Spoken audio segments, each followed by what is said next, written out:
Hey everybody, I'm so excited to introduce our next guest with us today. It's Nicole Rizzo from Mentor Collective.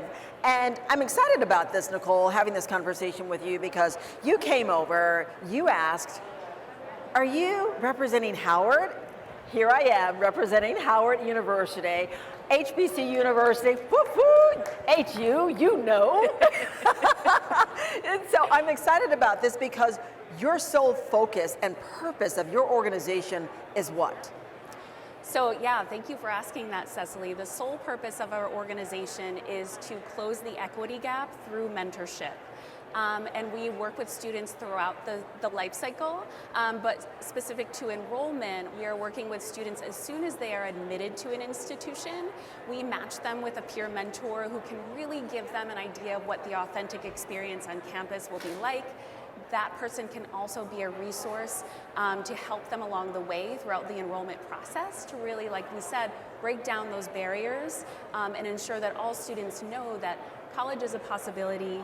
The college that you want to go to is the place for you, and just really the outcomes that we're seeing with yield are very exciting. I love that. It's interesting because many students in high school choose not to attend college, not because they can't handle the workload, but because they don't have the finances to do so. How do you encourage them, as you said, that this is a possibility? Yeah, absolutely. That's a great question, Cecily. So I think the biggest piece to that is being connected with resources so you can understand what is actually available to you as a potential student. So when students are matched with a mentor, they have someone who is part of their support network, and that person can be their guide throughout the course of the admission process and help them with things like getting financial aid, understanding what a waiver is for application fees.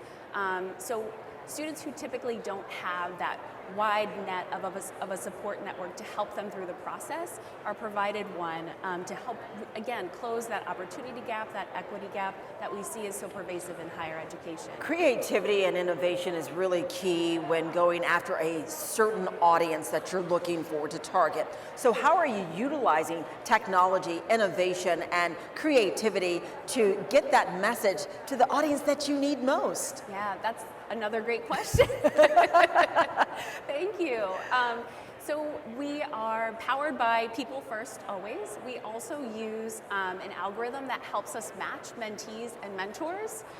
So when institutions partner with Mentor Collective, we help them not only to scale their mentorship programs, but also to be much more intentional about matching mentees and mentors together. So they may be both transfer students from two-year institutions. They may have something that is a shared life experience, so they really have that level of connection that you might not have with an ambassador or a counselor. Yeah, this is great stuff. And I know that you're here today to learn more, to hone your skills, and just to be a better counselor and mentor advisor to that group of individuals. So here's one final question for you that is kind of off the cuff, has nothing really to do, but we'll see how you answer it. So, you ready for this? I'm ready. Okay. If your life were based on a song right now, what would it be and why? Oh my goodness. I'm just throwing them at you, girl. Goodness. I'm just throwing them at you. Wow. I am going to say I came to Mentor Collective from K-12 education. I was a teacher for many years and decided with the plight of COVID, inequity is a huge issue with the state of higher education, and I really couldn't stand by and be a part of it anymore. I really wanted to partner with Mentor Collective and to help bridge that gap in a much bigger way than just being in the classroom. So I would say that over the past year, I've made a lot of tough decisions as an educator, but I've moved into this space and I'm so excited to help more students. So I think I would pick Alicia Keys' This Girl Is on Fire. Oh, I love that. I love the way that you weave that story. I love Thank that. you. This girl is on fire. Now, I can't sing clearly, so I'm going to stay in my seat. Nicole, thank you so much for stopping by. Cecily. good luck to you, and please keep making that impact because we need you. Thank you so much.